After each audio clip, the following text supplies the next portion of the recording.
Hospitals are sanctuaries of hope, places where compassion meets science, and lives are mended by hands sworn to heal. But sometimes, the very space built for healing becomes the stage for horror. On a quiet March night in Raleigh, North Carolina, the emergency department at UNC Rex Hospital was like any other, tired nurses pushing through their double shifts, doctors trading quick glances that said, "Hang in there," and patients clutching their pain, waiting for relief. Welcome to Shocking True Crime. Thanks to all our viewers and subscribers for your support. Stay with us for daily updates on the most shocking true crime stories. Don't forget to subscribe. But in room 312, something was about to happen, something that would leave two healthcare workers questioning not just their safety, but the very oath they lived by.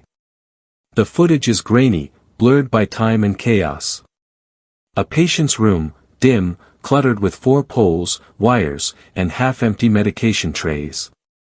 You can almost smell the antiseptic. Then, movement. A figure on the bed, 25-year-old Kameron Gilchrist, sits upright, his breathing uneven, his eyes darting between the nurse and the paramedic at his bedside. He wasn't just another diabetic patient that night. He was a man burdened by illness, addiction, and something much darker, a viral truth in his bloodstream that he refused to accept as fate. Kameron was HIV positive. And within minutes, that fact would become his weapon. The medical team had been tending to his diabetic crisis, carefully adjusting fluids, insulin, and monitoring his vitals. But something shifted. Maybe it was pain. Maybe rage. Maybe a deep resentment toward a world he felt had already condemned him. Suddenly, he yanked the 4-line from his arm. Blood spurted freely, a crimson thread cutting through the sterile air. The nurse gasped, reaching instinctively to stop the bleeding. But before she could react, Kameron aimed. He pointed the bleeding line toward her face, and sprayed. It wasn't random. It wasn't an accident. It was targeted. Precise. Intentional. 2 hospital workers, 1 man, 1 woman, were caught in the chaos. Both struck in the eyes by his HIV-positive blood. The room descended into panic. A doctor shouted for security. Someone slammed the emergency button. But the damage was already done. In seconds, the sanctity of that hospital dissolved into confusion and fear. The very people sworn to preserve life were suddenly fighting to protect their own. Not from a cardiac arrest or trauma wound, but from a deliberate act of biological assault. You can almost feel the terror that rippled through that small ER wing. The disbelief. The helplessness. These weren't strangers on the street, these were healers, caretakers, people who had likely comforted hundreds of patients before him. And now, their compassion had been met with cruelty. As nurses scrambled to rinse their eyes, another team rushed to restrain Gilchrist. Blood smeared across the sheets, the walls, their gloves. The silence that followed wasn't peace, it was shock. The kind that hangs in the air, thick and heavy, long after the screams stop. Security arrived minutes later, but by then, the fear had already taken root. The exposure was real. The threat, life-altering. Those 2 medical professionals, whose names remain withheld for privacy, were sent for immediate decontamination and emergency antiviral treatment. Imagine the horror of not knowing, of waiting days, weeks, for test results that could rewrite your entire life. They had come to work that night expecting to save lives, not to wonder if theirs had just been taken from them. The Raleigh Police Department launched an immediate investigation. What they uncovered confirmed the unthinkable. Kameron Gilchrist had used his own blood as a weapon, his HIV-positive blood, to attack those trying to save him. According to the arrest warrant, he unlawfully, willfully, and feloniously assaulted emergency personnel, aiming directly at their faces, causing irritation and exposure to HIV. He turned his illness into ammunition. His veins into violence. Yet what's even more haunting, he wasn't arrested immediately. Gilchrist was kept under medical and psychiatric watch. The man who brought terror into a place of healing was allowed to remain there, monitored, treated, and protected. For the victims, that reality was salt in an open wound. UNC Rex Hospital released a statement days later. Carefully worded. Professionally neutral. They spoke of ongoing investigation, employee safety, and partnership with law enforcement. But beneath those phrases lay something deeper, fear. A growing epidemic not of disease, but of violence against healthcare workers. What happened that night wasn't just a medical assault, it was a betrayal of the bond between patient and healer. It was the moment every nurse's silent fear came true, that the person you're trying to save might be the one who destroys you. And as dawn broke over Raleigh, the hospital's fluorescent halls looked the same, but nothing felt the same. Behind the masks and scrubs, the staff carried a new kind of trauma. One that couldn't be seen on an X-ray or treated with antibiotics. 2 healers were left fearing for their lives, not from a disease, but from the man they were trying to save. A hospital badge, stained red, lies motionless beneath the bed. The camera lingers. The world holds its breath. Who was Kameron Gilchrist, and what really happened in room 312 that night? Kameron Gilchrist was only 25. Born and raised in Durham, North Carolina, he carried the kind of story most people never see, but always feel, the quiet weight of a life unraveling too soon. His mother worked as a nurse's aide, her hands always tired but gentle. His father? Gone before Kameron learned to spell his name right. At 13, doctors told him he was diabetic. At 19, another diagnosis, HIV positive. From that moment, the boy who once smiled through struggle began sinking into mistrust, depression, and long hospital nights that blurred into years. Recently, Kameron had been released from a halfway facility meant to stabilize his behavior. They said he was doing better, more responsive, calmer. But inside, a storm was growing. He carried 2 battles within him, one in his blood, the other in his mind. Every time he looked at his reflection, he didn't see a survivor. He saw a man fate had already written off. On that March night, fate crossed paths with 2 healers who had never met him before, Tanya Brooks and Marcus Lee. Tanya, 34, mother of 2, worked nights to save for her daughter's college tuition. Her co-workers said she had a heart too big for this world. The kind of nurse who'd pray with patients who had no one else.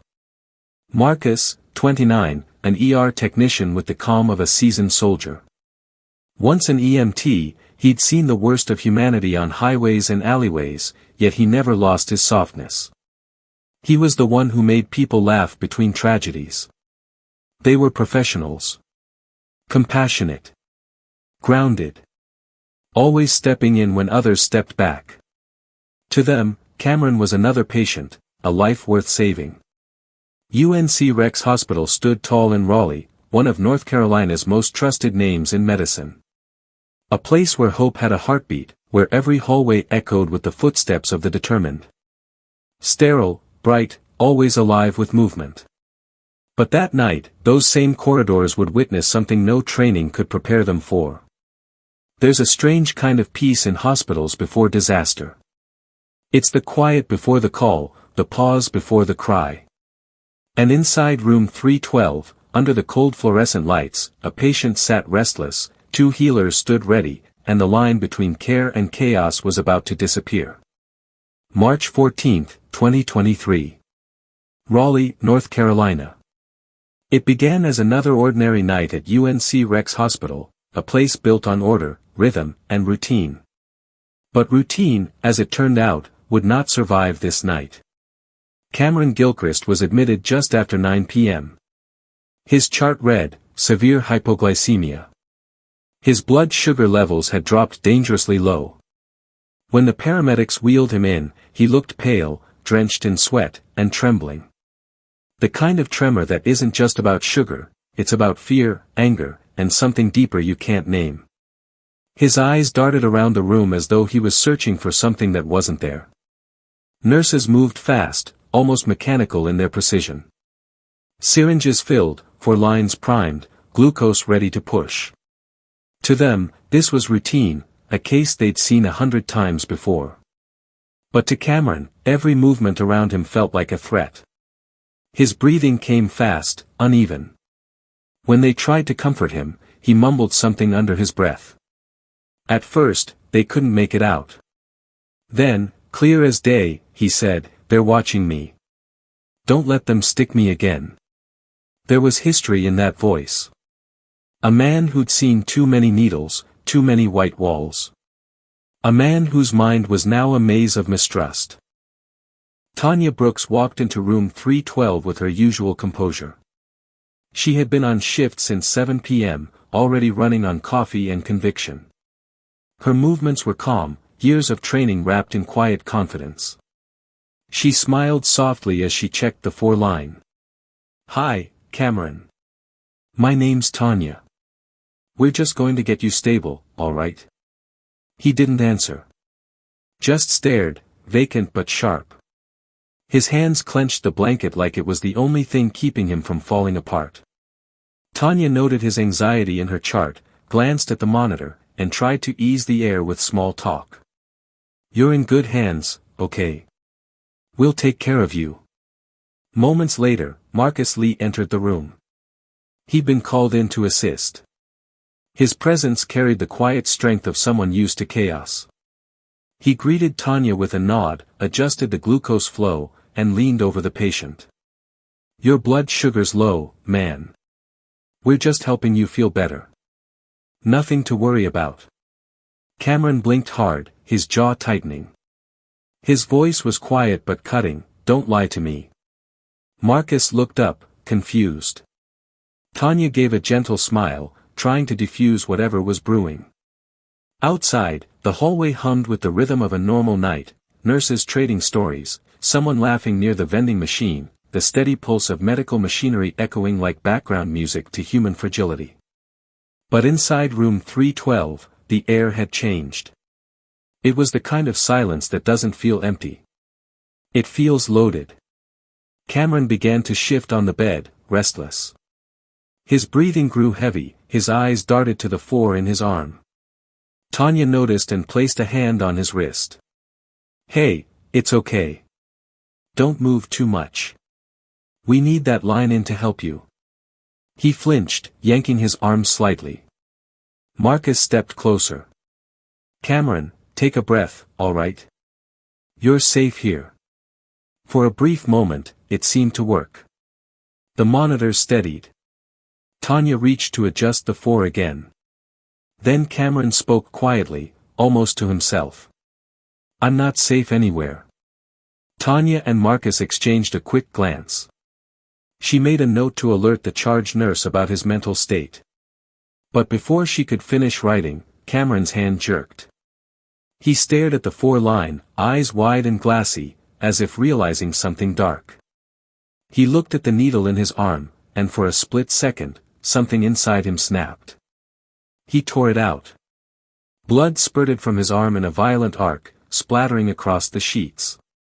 Tanya gasped, instinctively reaching to apply pressure, but Kameron moved faster, his movements wild, frantic. The tube swung from his hand like a weapon. Marcus shouted, "Kameron, stop." But the man didn't stop. He raised his arm, and in one swift, horrifying moment, he aimed his own blood toward them. Tanya stumbled back, shielding her face, but it was too late. A spray of blood hit her across the eyes. Marcus turned to help her, and another hit him square in the face. The scene turned chaotic. Nurses rushed in. Someone yelled for security. Tanya fell against the wall, gasping, trying not to touch her face. Marcus blinked furiously, panic flooding his expression. Kameron sat there, breathing hard, his own arm bleeding freely.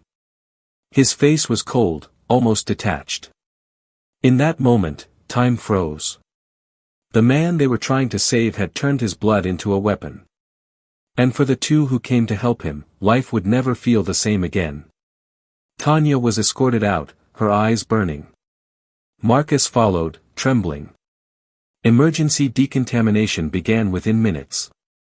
The hallway that once hummed with quiet care now echoed with confusion and fear. Doctors rushed in, security sealed the area, and whispers began spreading through the ward like wildfire. Kameron was restrained soon after, his arms still dripping. He didn't fight back this time. He just stared at the floor, silent. Somewhere in his expression, there was no rage left, only emptiness. No one in that hallway knew what had just begun. They didn't know if the virus had found a new host, or if they were witnessing a tragedy born from pain too long ignored. That night, Raleigh's most trusted hospital became something else. A battlefield of mercy and madness. And by morning, the headlines would tell the world. What no one in that room could ever forget. The clock read 9:47 p.m. inside room 312 at UNC Rex Hospital. Tanya Brooks stood by the patient's bed, adjusting the 4-line that had come loose. Kameron Gilchrist's breathing was fast, his eyes darting, unfocused. She leaned in slightly, her voice calm, motherly even. "Kameron, just hold still for me, okay? We'll have you feeling better soon." But something in his stare shifted. His hand twitched. The tremor that had begun in weakness now carried a strange, angry strength. Marcus Lee, standing on the other side of the bed, noticed it first, the sudden tightening of Kameron's jaw, the tension in his shoulders, the pulse of his arm beneath the skin. Tanya reached again for the 4. Kameron's hand shot upward. In one violent motion, he jerked the line free. The plastic tube tore from his arm, releasing a spray of blood that caught the sterile light in red flashes. Time seemed to slow. The droplets floated for a split second, then scattered across the white sheets, the walls, and the air between them. What happened next would haunt everyone in that room. Kameron's breathing turned ragged. His face twisted, not in pain, but in fury. He clenched the bloody 4 tube in his fist like a whip. Tanya stepped back, startled, but not yet afraid. "Kameron, please, sit down, you're bleeding." Marcus reached for the emergency call button, but he was too slow. Kameron raised his arm and swung. The blood arced through the air, a dark ribbon cutting across the fluorescent glow. Tanya turned her face instinctively, but it struck her, warm, metallic, blinding. She gasped, dropping the clipboard as her hands flew to her eyes. Welcome to Shocking True Crime. Thanks to all our viewers and subscribers for your support. Stay with us for daily updates on the most shocking true crime stories. Don't forget to subscribe. Marcus lunged forward to help her, shouting, "Tanya! Get back!" But before he could shield her, another spray hit him square across the face. Then came the sound no one forgets, the raw, human sound of fear. Tanya stumbled backward, trying not to touch her eyes, her voice trembling, "My face, Marcus, I can't see." Marcus pressed his palms against his eyes, blinking furiously, his body shaking. The blood burned. His breath came short, uneven. For a heartbeat, there was silence. Even the machines seemed to hesitate. And then, chaos. Nurses rushed in, followed by security officers. The once quiet corridor exploded into noise, shouted commands, the metallic slam of doors, the echo of shoes on linoleum. Kameron sat on the edge of the bed, staring at the chaos he had unleashed. Blood streamed from his arm, pooling on the floor, but he didn't flinch. His expression was distant, detached, almost numb. A nurse tried to approach, voice steady but urgent. "Kameron, put it down. Let us help you." He didn't move. Just stared at the 4 tubing in his hand, now slick and red, as if it were the last thing tying him to control. Security shouted again. "Sir! Drop it now." But there was nothing left to drop. The damage had already been done. Tanya was escorted out, tears streaming, her uniform soaked in blood. She kept asking the same question over and over, "Is it in my eyes? Did it get in?" Her voice cracked between panic and disbelief. Marcus, disoriented, stumbled into the hallway. He pressed a towel to his face, trembling. His knees buckled as the paramedics grabbed him before he hit the floor. Inside the room, the scent of disinfectant mixed with the thick iron smell of blood.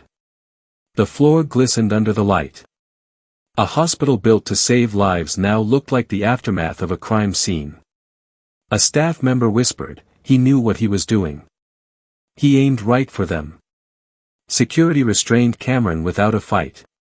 He barely resisted, his breathing slow, his eyes hollow. One officer asked if he understood what he'd done. Kameron didn't answer. He just muttered, "They keep taking from me. They keep taking." In his mind, he was the victim.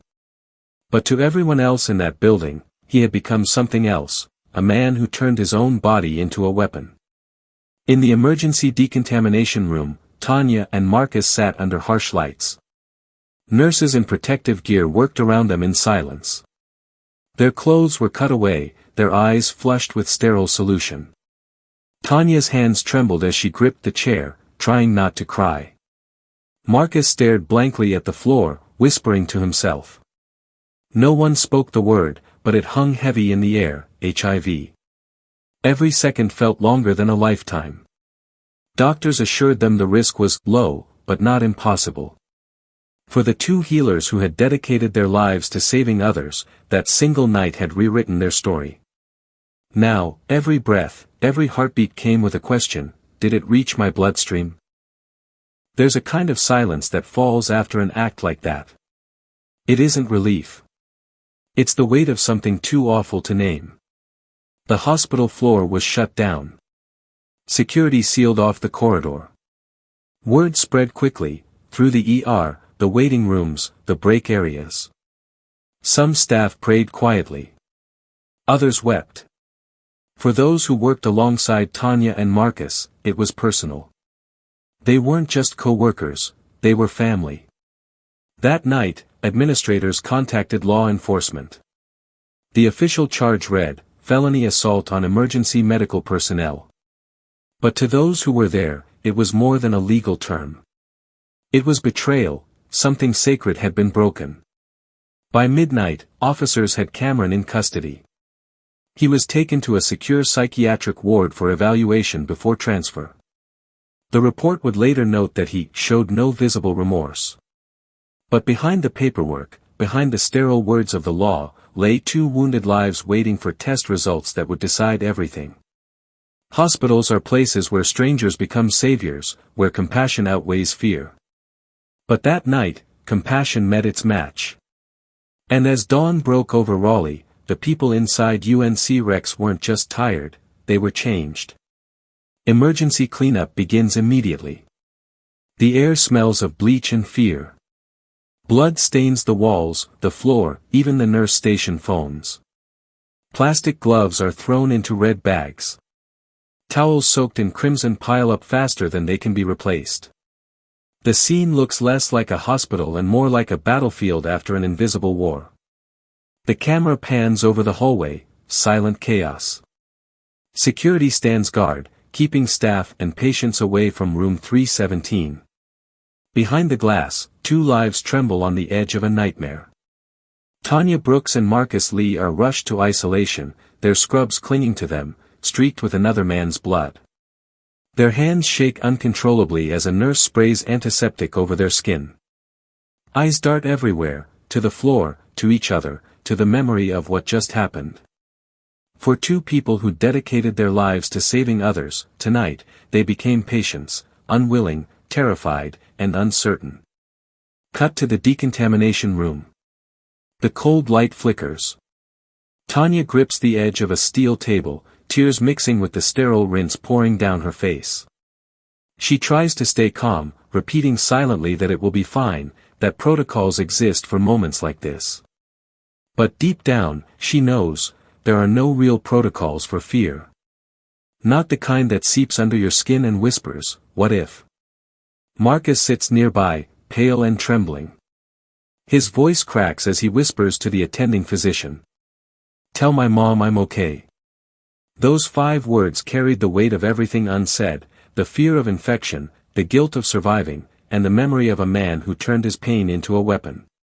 The camera cuts briefly to Kameron Gilchrist, restrained on a stretcher, wrists tied down with leather straps.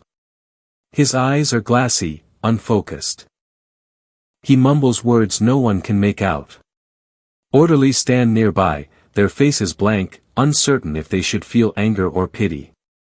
Kameron sits in silence, his breathing heavy, his eyes lost somewhere between confusion and detachment. He doesn't fight the restraints. He doesn't look at anyone. He just stares, at nothing. Maybe at everything. To him, the world is a blur of light, sound, and consequences he can't take back. The camera zooms in, his fingers twitch slightly, his jaw tightens. For a moment, he looks almost remorseful. Then blank again. Within an hour, the entire ER knows.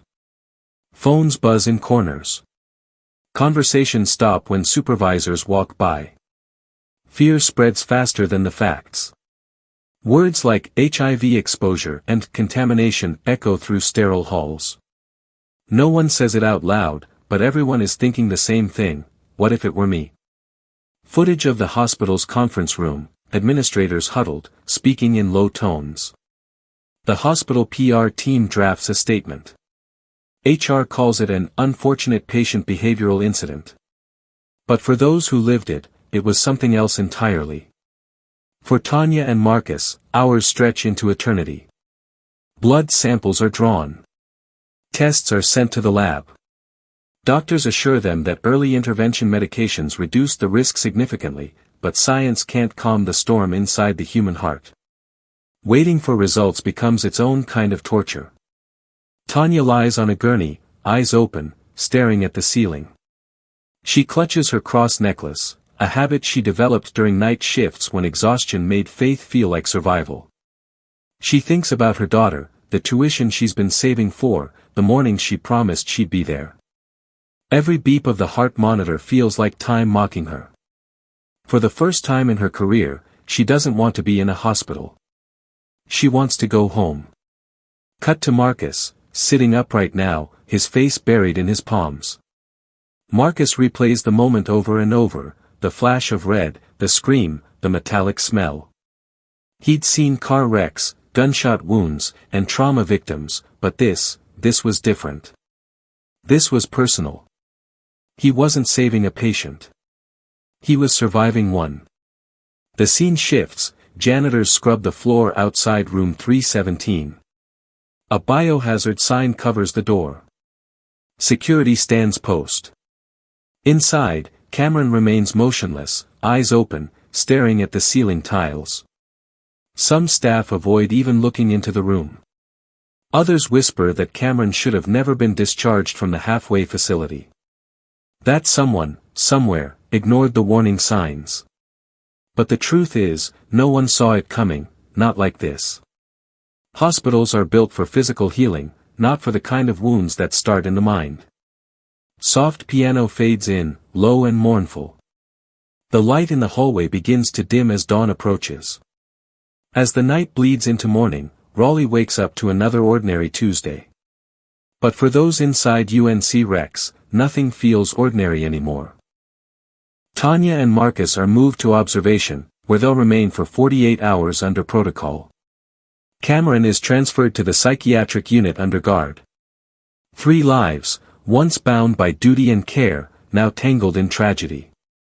The screen fades to the slow pulse of a heart monitor. Outside, the city moves on.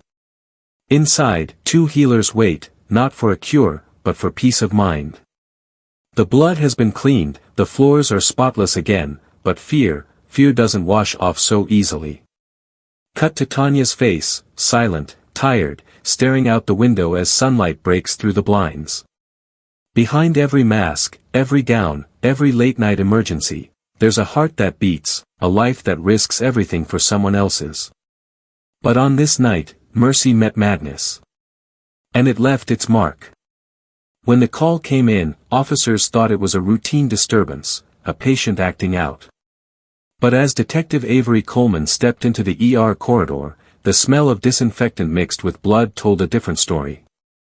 The scene was cold, clinical, but heavy with something invisible, disbelief. The camera pans across the hospital floor, yellow evidence markers dot the hallway. Technicians move with precision, photographing the 4 tubing, sealed blood-stained gloves, and fragments of a shattered tray. Every drop of blood was now evidence. What had once been an act of medical care was now a crime scene. Investigators wore double gloves, their eyes tracing the path of red that led from Kameron Gilchrist's bed to the corner where Tanya and Marcus had fallen. Detective Coleman stands quietly, taking notes. He interviews nurses, their voices low, shaky, replaying the horror they witnessed. Coleman had seen violence before, but never like this, not inside a hospital, not from a patient fighting for his life. His pen barely kept up with the contradictions, a man both victim and suspect, a scene both medical and criminal. Kameron sits in an isolation room, his wrists still restrained. Officers stand by as a psychiatrist attempts to question him. He mutters incoherently, his voice raspy. "They wanted to poison me first. I just stopped them. I had to stop them." His words were fractured, drifting between paranoia and pain. To some, it was madness. To others, it was guilt. Cut to a press conference outside the hospital. Reporters press microphones forward. The hospital's PR representative stands firm, face composed but voice cautious. "We're cooperating fully with authorities. Our focus remains the safety of our staff and patients." Behind those words, fear rippled through the system. The DA's office debated the unthinkable. Could this be classified as felony assault using a biological weapon? If proven intentional, Kameron could face decades behind bars. But intent, in cases like this, is a slippery thing. Cut to footage of the district attorney, speaking to camera. "This is not a simple assault. The transmission of blood from an HIV-positive individual raises serious legal and ethical questions." But even as the DA built his argument, mental health experts pushed back. They described Kameron as deeply unstable, suffering from paranoia and untreated psychosis. They argued that what happened wasn't premeditated, it was a breakdown. The screen splits. On one side, lawyers review case files, on the other, Tanya and Marcus undergo follow-up testing, faces pale, haunted. The hospital found itself at the center of a storm, a place of healing now entangled in questions of law and responsibility. Was Kameron Gilchrist a danger to others, or a man abandoned by a system that failed him long before that night? Detective Coleman closes his notebook, his face unreadable. In the end, there were no clear villains, only victims of circumstance. Blood, law, and madness had collided, and no one walked away untouched.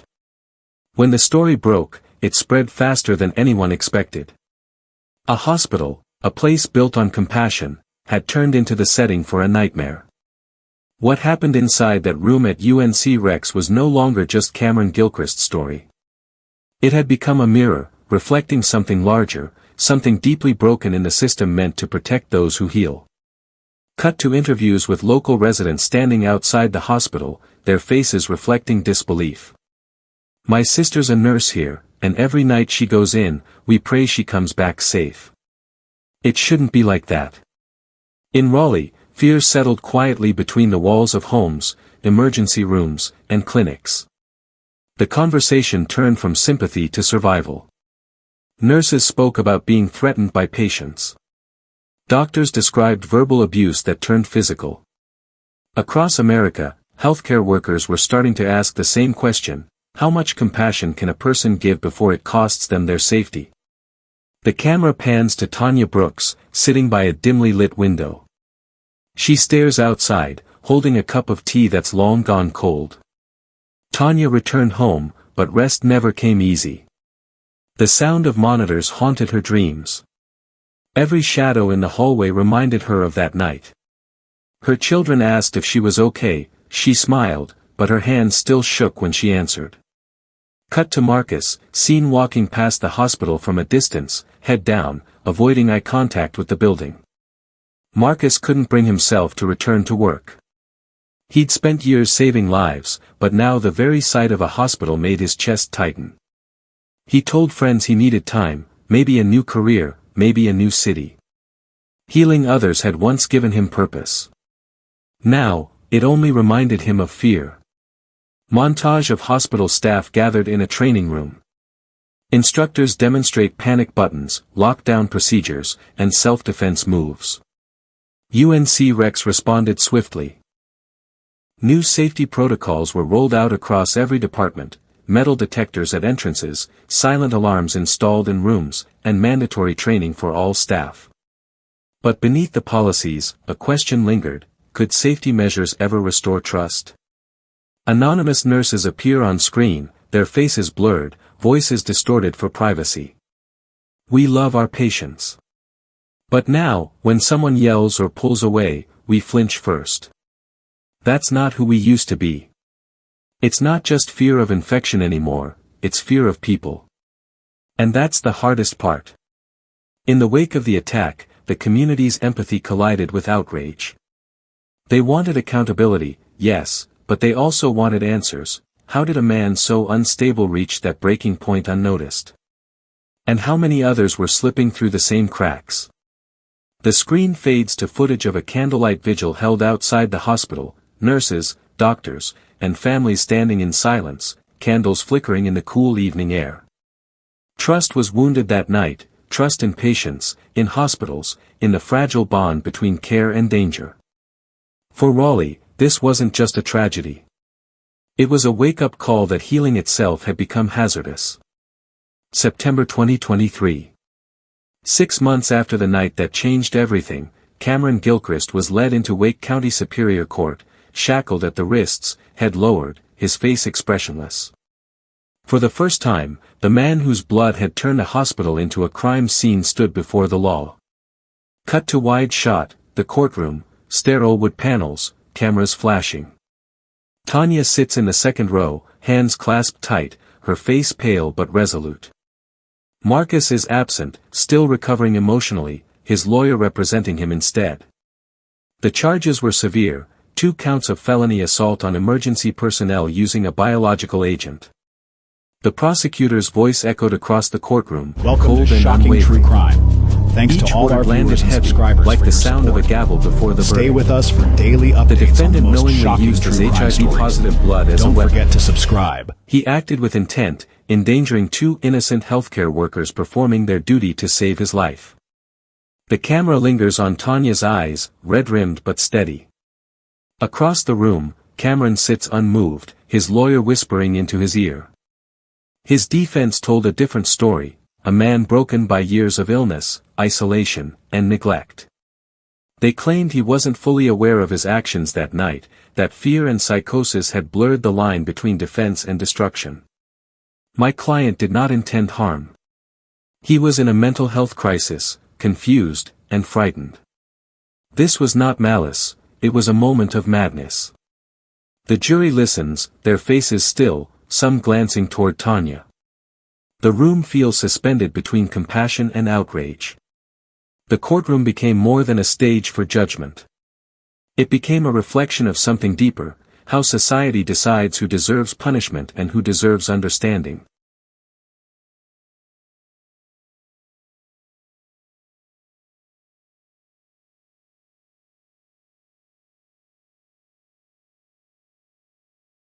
The question wasn't just whether Kameron Gilchrist was guilty, but whether he understood what guilt meant.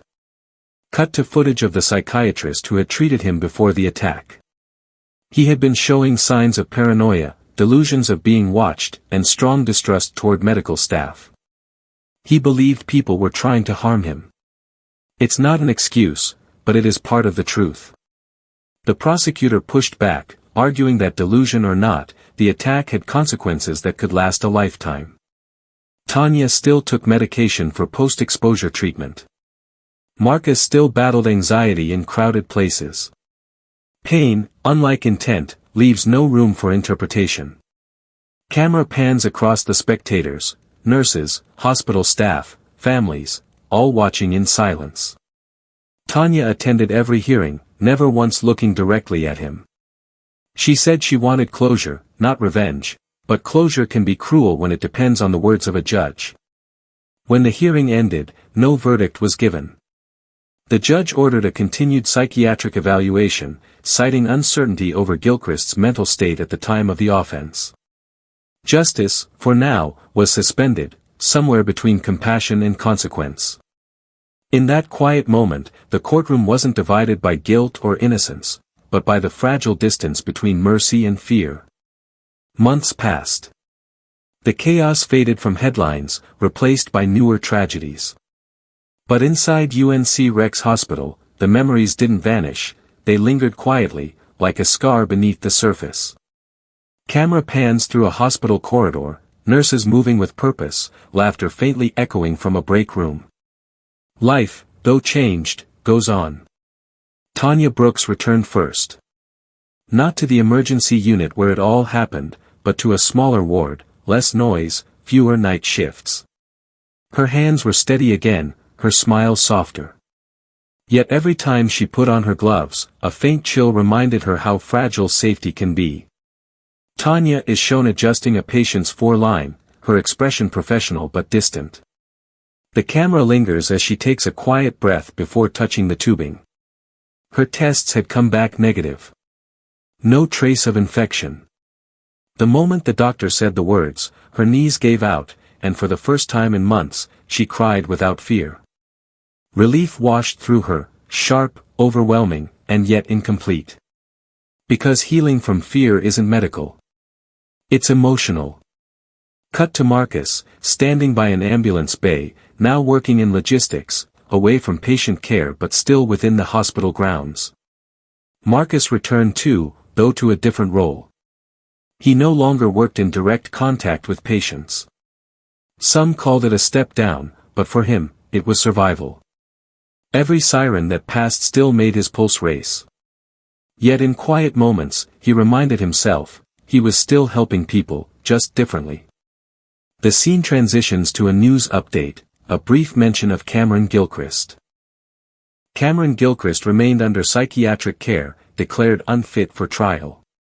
Doctors said he continued to show signs of delusion, alternating between remorse and confusion. He often asked about the people he'd hurt, as if his mind couldn't reconcile what he'd done with who he used to be. The screen fades to black and white photos, hospital workers holding hands during safety training, nurses sitting in counseling circles. This case became more than a headline about violence in healthcare. It became a mirror, showing the cost of compassion, the exhaustion behind every shift, and the invisible wounds that never make it into medical charts. Across America, nurses and doctors face burnout, fear, and fatigue. And still, they show up. Still, they heal. Cut to Tanya walking through the hospital garden, sunlight catching her face. She looks tired, but calm. Tanya once said in an interview, "I still believe in healing.